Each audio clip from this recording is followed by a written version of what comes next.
Do you believe in God? Yes, I do. Okay. So I'm gonna ask, you wanna start with a word of prayer? Sure, yes. Okay. You wanna open up? And Father, Son, Holy Spirit. Dear God, please bless this community and enrich our lives and our connections to each other. And allow this speech, whatever we do talk about, to enrich the people that see and view this video. Would you like to add? Dear Heavenly Father, I want to thank you for this day, all you've done and all you're doing. I want to thank you for the blessings that you bestowed on us and the things that grow us, make us better. Please help this interview, Lord. I ask that you put your hands and you cover us as we talk about everything, whatever it is you need us to say, whatever it is that may shine light on you, Lord, let it be done. We love you and we thank you. In Jesus' name I pray, amen. Amen. Okay, so let's see. I had like multiple things I wanted to ask you. Okay, so I wanted to start off with the question, when did you begin your Hollywood career? Began my Hollywood career 9 months out of moving from Sacramento to LA with the booking of the role Shauna Saw in Step Up 4. Okay. And that was 13 and a half years ago. Okay. How old are you? I was 23. Oh, fun. Yeah. Okay. Would you say your dating experience was a lot different before and after you got into the Hollywood?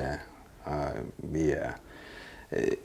It's funny to say that like so many people will walk right past you, and I was just listening to this interview with Tupac, and he said something similar. It was like the same girls that are chasing me right now would walk right past me right before my single was released. Right. It's the same thing with movies and television. So Yeah. very interesting. Yeah. What is it like, what is your dating experience like after the fame? Do you think it's a lot different, like in terms of the way women treat you? Yeah, because I think it accentuates the idea that there is a heightened sense of value in a man when as soon as he's reached a certain level or attained a certain success. I think that becomes endearing and very attractive, which, I mean, there's so many qualities that got that man to that position, so I can see and understand how women would see that. But then and the adverse effect of it is, you know, the inauthenticity in connection when a woman would approach me. I could tell, and sometimes I couldn't tell,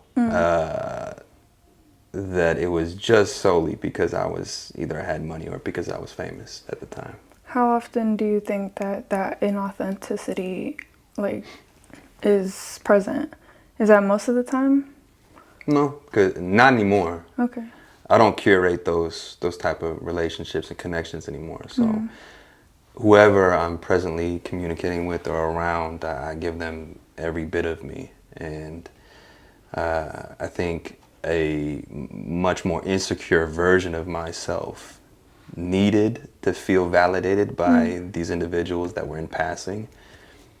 I'm no longer that same person, so it's just kind of changed. Okay.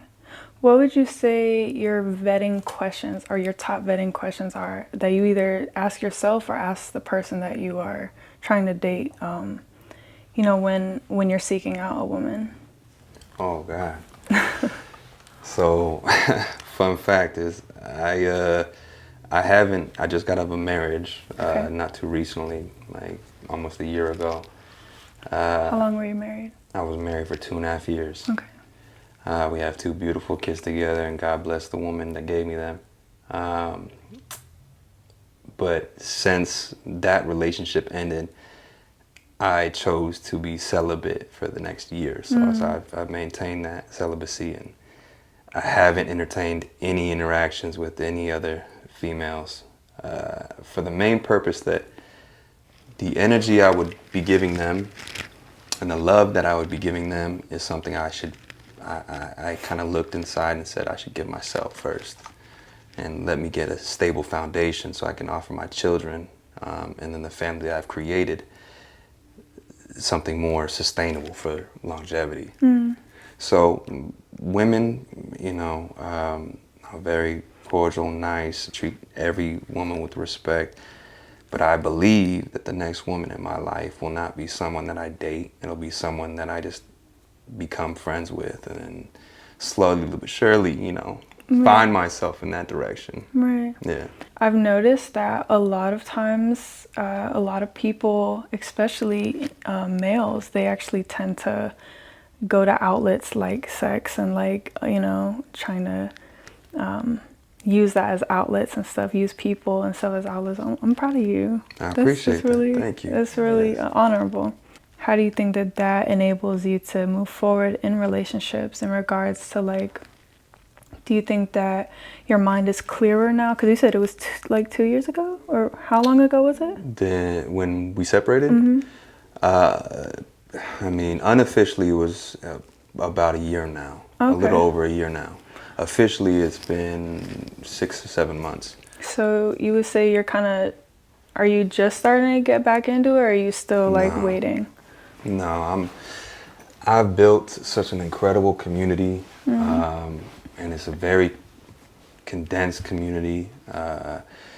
That's partly why we're actually using this studio. It's just these are my people, and they allow me to just be myself in front of them. So I try to give as much as I possibly can to my community because I feel like they've been giving me so much that at this point in time, a relationship is not really on my mind. Romanticism is not on my mind. It's just about giving life and love and gratitude. What would you say your outlets are when you feel, I guess, lonely or sad or things like that? I've developed quite a few outlets because I don't feel one outlet is enough for me. Of course. I believe writing, I paint, I do art in multiple different mediums. I fight still and train, make music, like anything that I could stay creative, and anything can be an emotional, even my job. God bless, that I have an incredible job where I allow myself to become vulnerable in front of the camera and share these feelings that I more than likely wouldn't share in my personal life. Right. So it's been really nice to just have so many outlets. Okay. May I ask why you ended your marriage? I probably would keep that between her and I, but I just out of respect for the relationship and my children. But I will say this about that I believe the quality of life for all bodies that are in this family have elevated. My relationship and connection with my children have, been something I've dreamt of my whole life, and now I'm finally getting it. And the communication between me and my ex-wife has evolved to a respectable version. So I think even though hardship happened, so much much beauty has happened after the fact. Good. That's amazing to hear. Is she also in the Hollywood industry?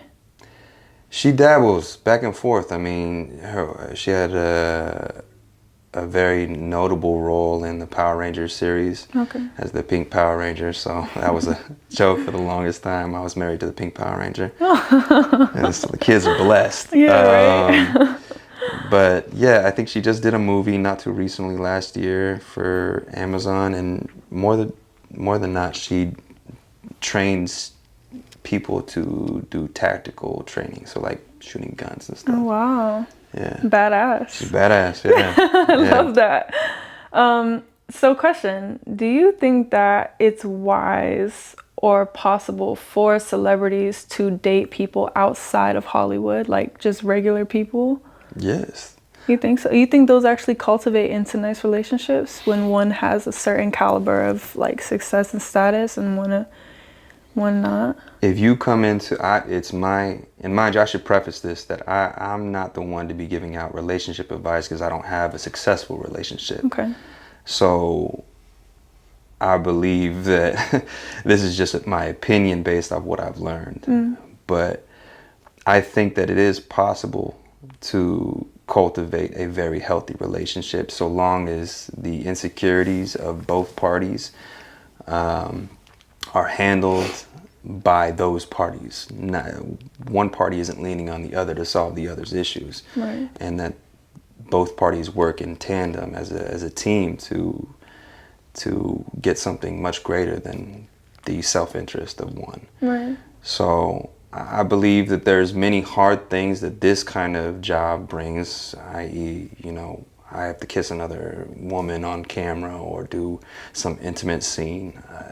I would need my significant other to feel very secure with themselves, to know that that is not a preference of mine, is my job. Yeah. And I will do what I can to rework the scene to make it more respectful for my significant other. How is that actually? Because I've never been in, like, I've never asked anybody in the industry, like, how those intimate relationships are still so believable, but you guys still are, like, completely not involved with each other at all. I mean, it's different cases for different actors. I like, again, to keep the respect in there, and Of course. I've I've been with Jennifer Lopez doing intimate scenes to other actresses in my television show 911 doing these scenes, and I think I've gotten to a point where it's kind of odd, where you kiss someone, you're in bed with someone, as soon as they call cut, you kind of all right, cool, bye, what's up? And you start having your conversation over here. Right. And I think I do that personally just because I need to tell myself that that was an act. Right.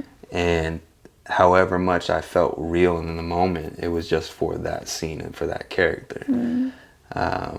But I've heard plenty of other actors be like, I get to do what? With who? Yeah, bet, let's do this. Right. Yeah. Makes it easy. Let's go.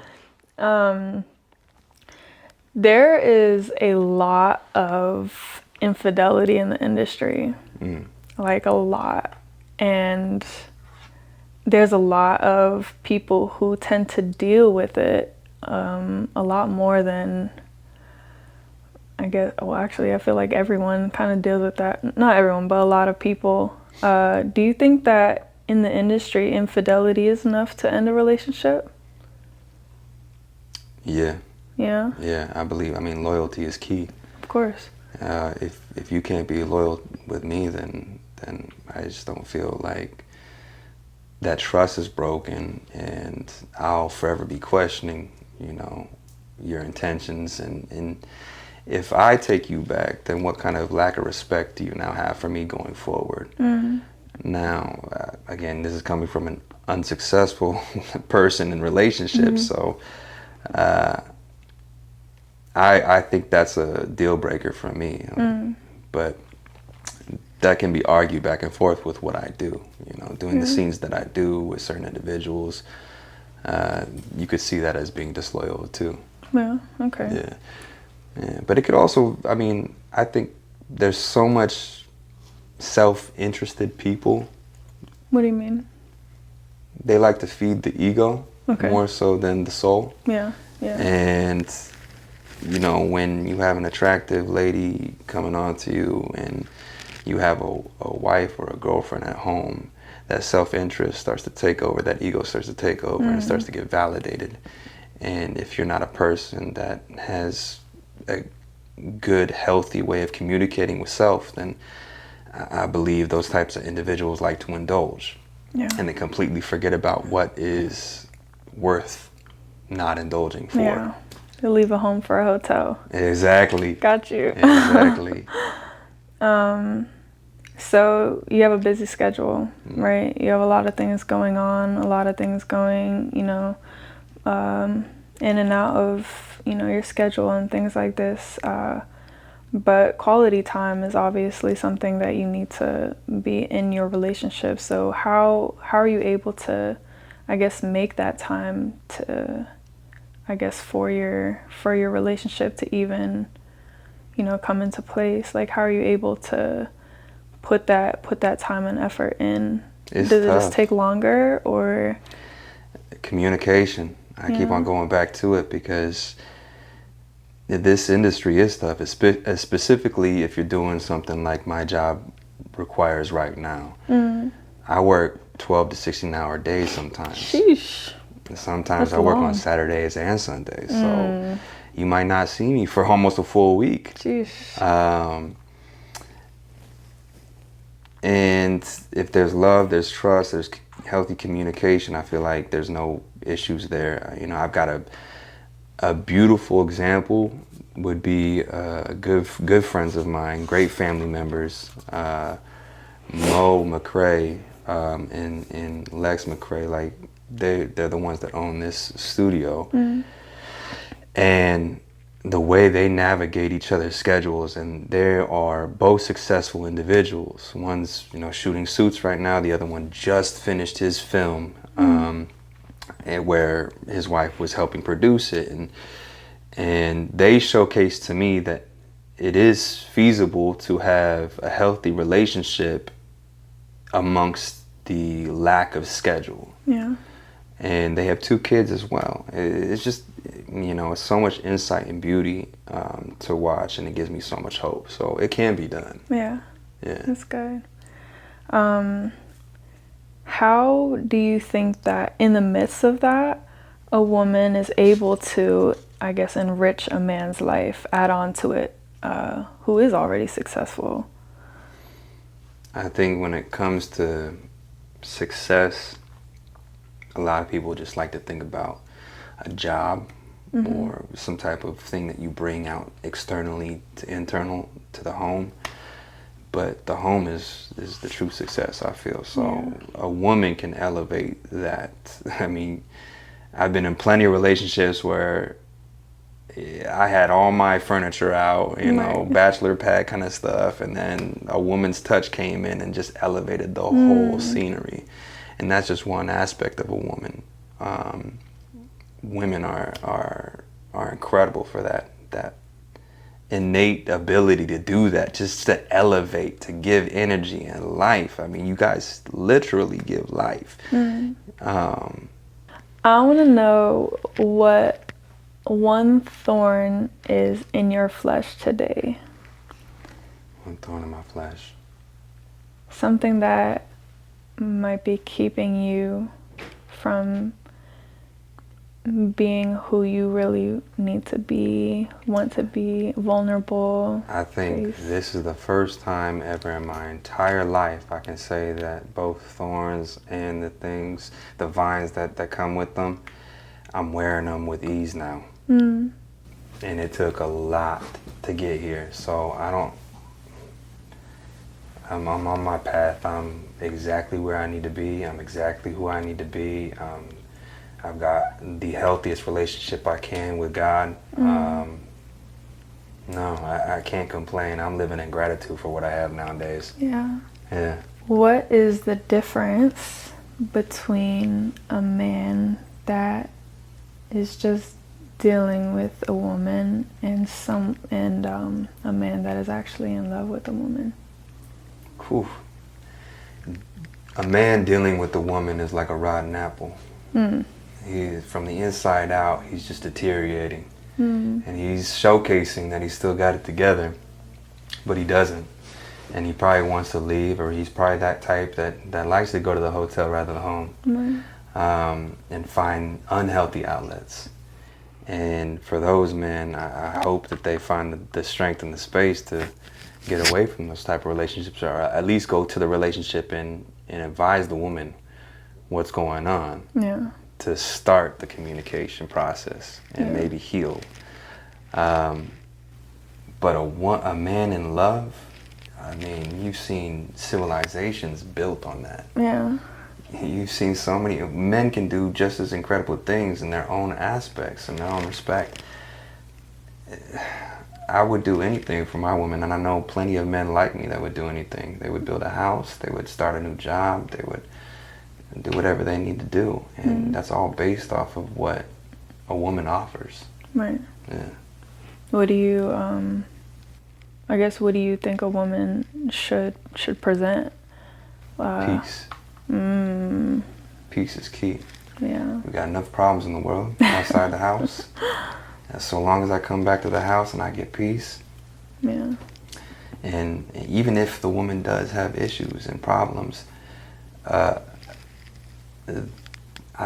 from the women that I look up to and I use as examples for the next woman I would have in my life, I can see that they navigate their problems and still offer peace to their men. And in doing such, the men now extend themselves as just a way of like, how can I help you, or how can we tackle this problem together?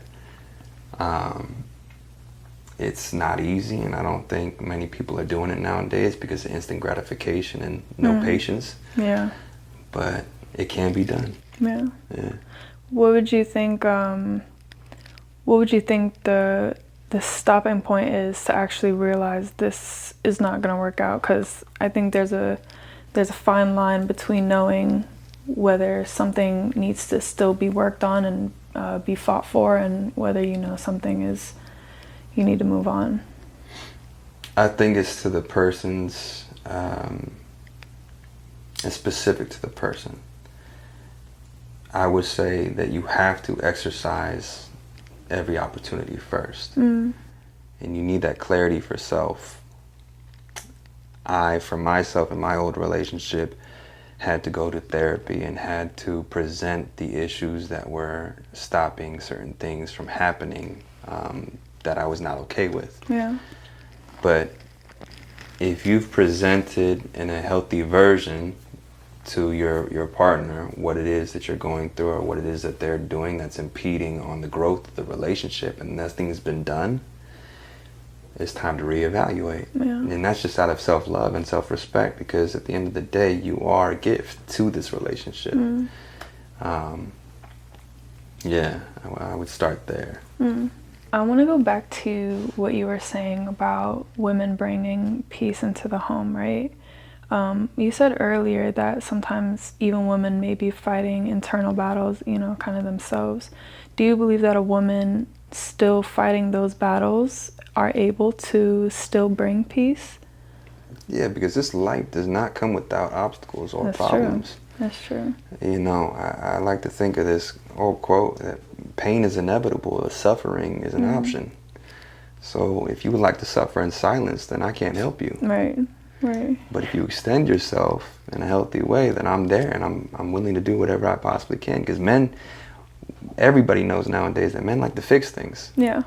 We're not great listeners, and we're not great at just letting someone, or being just an ear a lot of the times. But if you give us the problem, more than likely we automatically go for the solution.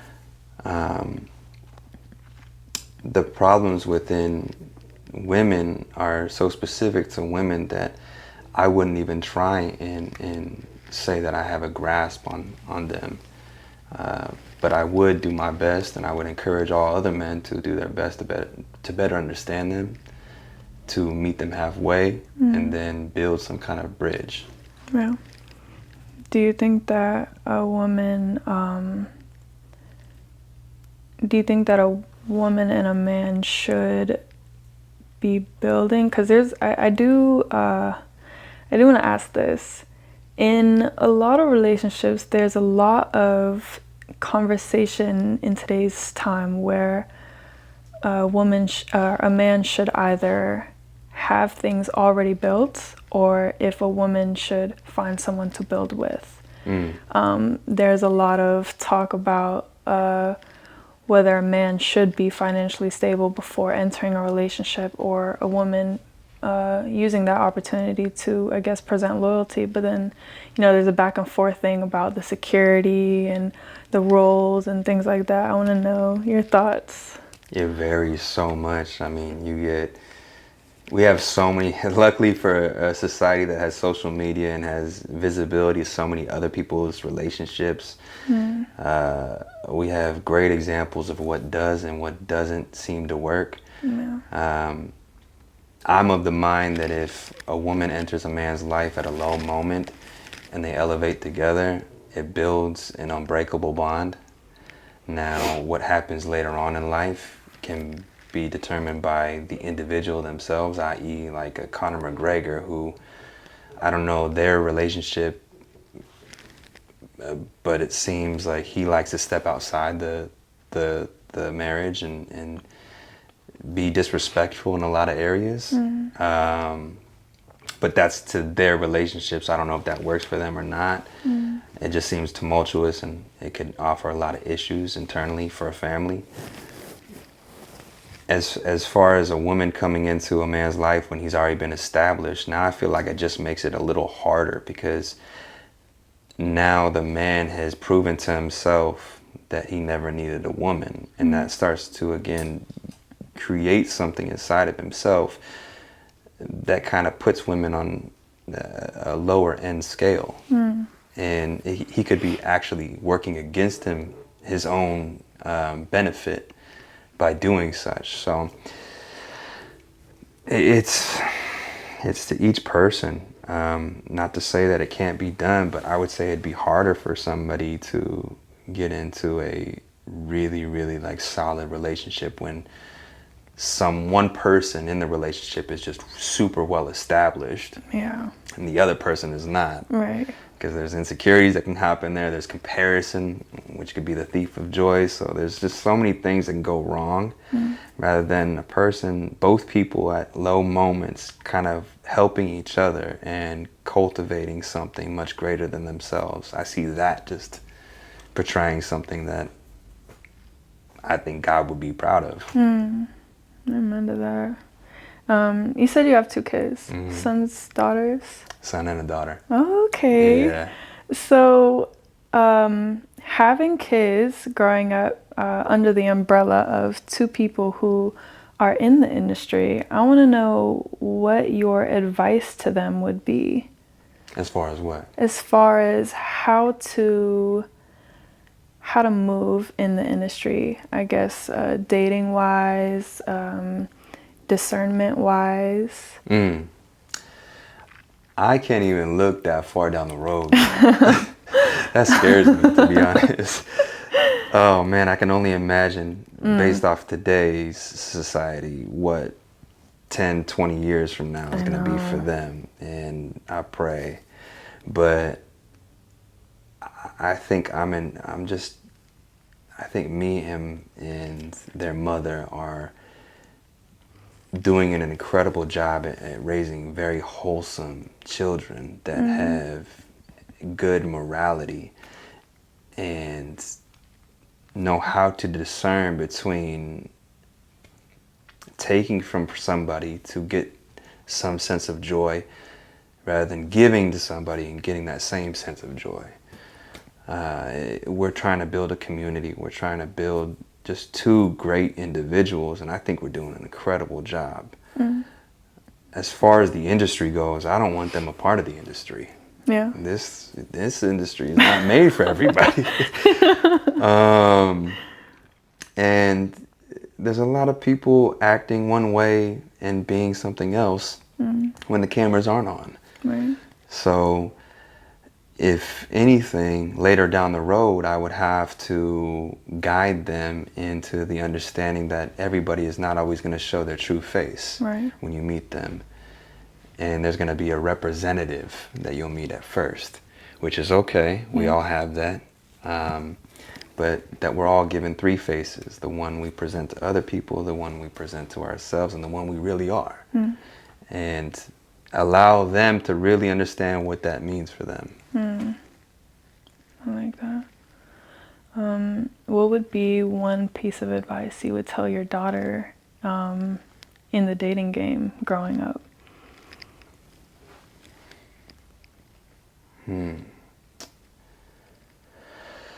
Oh, that's tricky again. I would tell my daughter,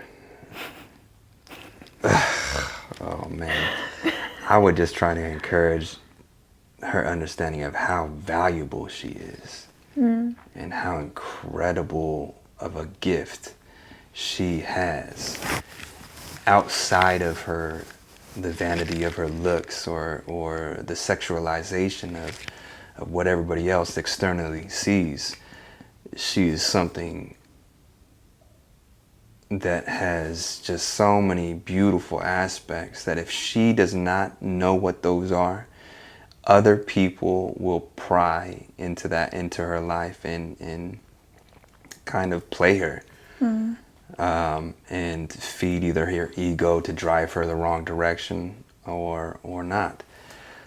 So I would just say get a true sense of self and a true understanding of how valuable she is. And I think doing such will now raise the bar for entry for whatever man comes into her life. And if ever that man, and God forbid I find out that man disrespects my little baby, she knows how to step away, and she has a great community to run to and talk to about it.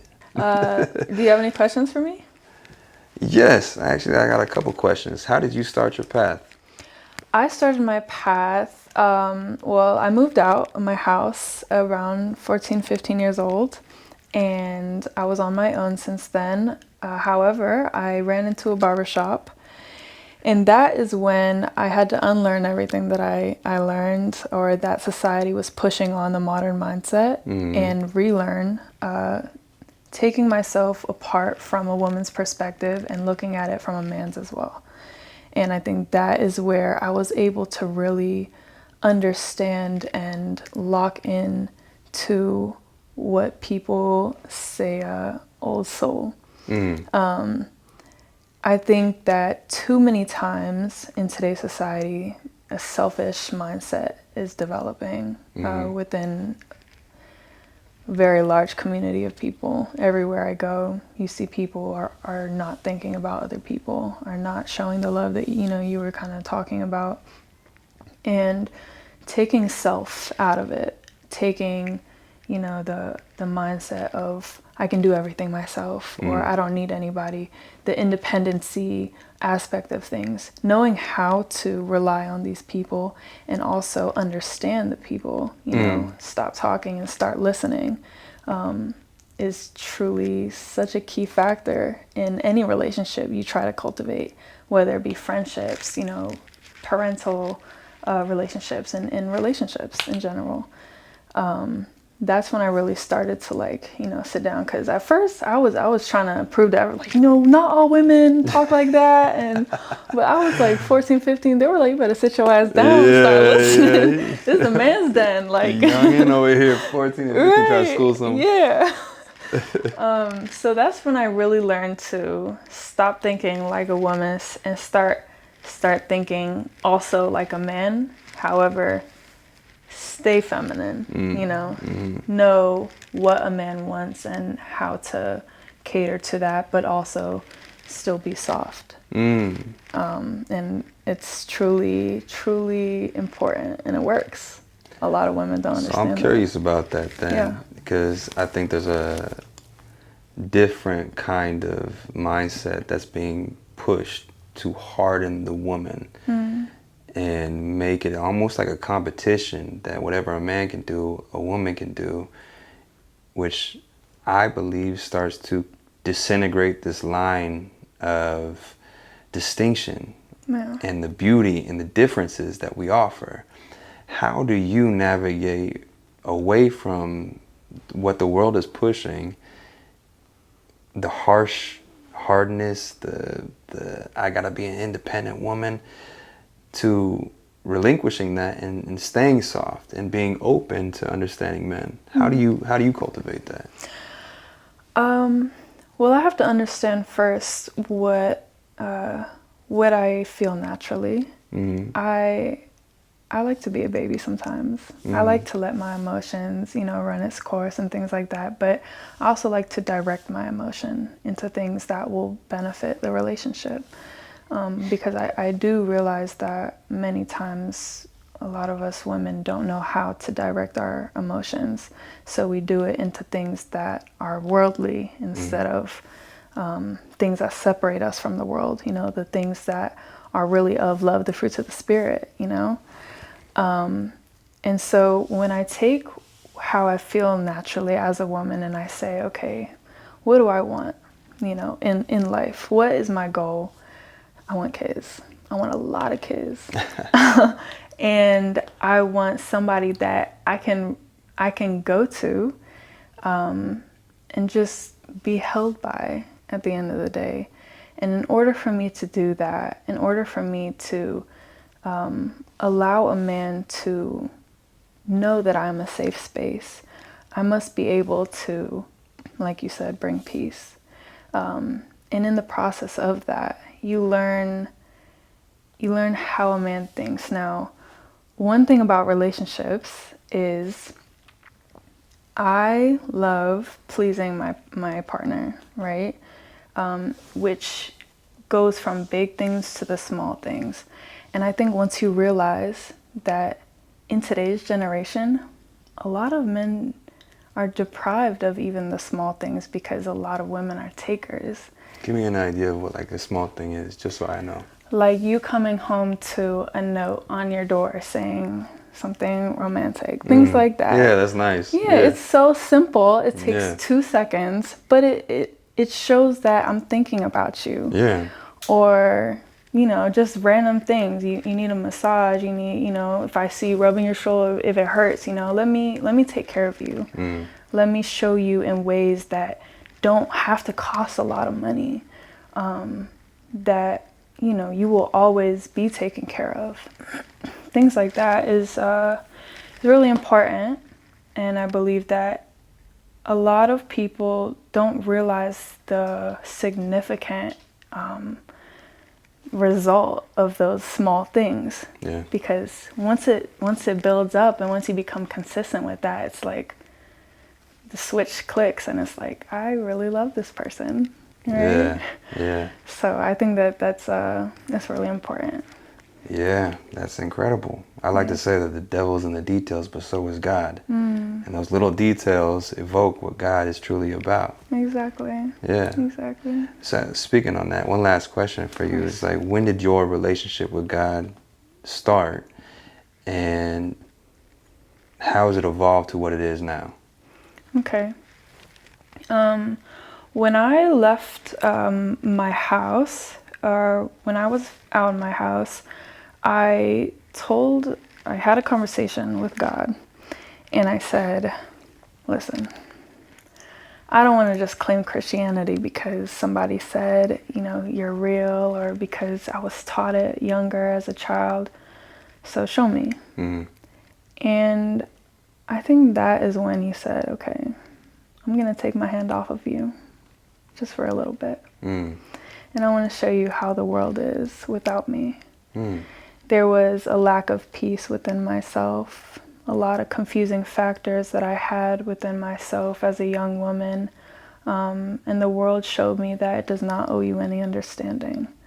No matter how pretty somebody is, how smart somebody is, what their story is, the world does not care. And unfortunately, I learned that by being homeless. I learned that in high school, I lived in my car. I slept at McDonald's. I charged my phone at a laundromat. Like things like that was truly, it made me really appreciate even the small things. And I think that is what really I mean, I've been clinging to the cross ever since. You just get a sense of peace. And you realize that every healthy relationship is found in the blueprint of the Bible. You see, like, so many people are against it and they haven't even opened the word. Because if you look at what love truly is, you know, they say love is not enough. But what is their definition of love, you know? Love is sacrifice. Love is the fruits of the Spirit. It's patience. It's all of these things. It's understanding. It's respect as well. Love is enough. It's just, what is your definition of love? And how do you choose to use that? Yeah. That was beautiful. Wow. Yeah. Thank you for sharing with me. Yeah. Yeah. All right. Okay. Thank you for being in this interview with me. Yeah. Yep. We're good. I need to work on my closing better. It's cute. It's like, I think we're good. You're good.